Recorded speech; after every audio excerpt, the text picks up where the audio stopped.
এই এই নাও তোমার পাওনাটা বুঝে নাও। তোমার ঋণ শোধ, তুমি বাসা থেকে বেরো যাও। তোমার ঋণ শোধ, তুমি বাসা থেকে বের হয়ে যাও। কি আছে এর ভিতর? তুমি খুলে দেখো তোমার পাওনাটা ঠিক মতো বুঝে নাও। টাকা? এগুলো কিসের টাকা? কিসের টাকা তুমি বুঝতে পারতেছো না?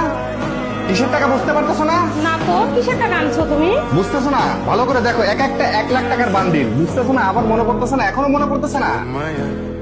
এখনো মনে পড়তেছে না? কিসের পাওনা? আমি তো তোমার কাছে তোমার সাথে আমার কাবিন হয়েছিল কত? 3 লাখ। তোমার 3 লাখ তোমাকে বুঝাই দিছি, 3 লাখ টাকার 3টা বান্ডিল বুঝাই দিছি।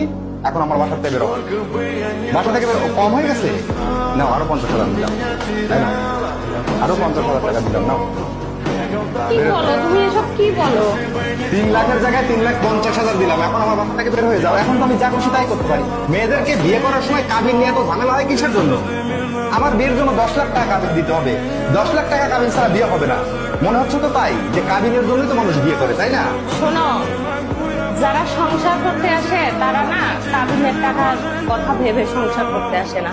আমি তোমার সাথে সংসার করতে আসছি। আমি তো এই কাবিনের টাকা নেওয়ার জন্য তোমার সংসারে আসি নাই।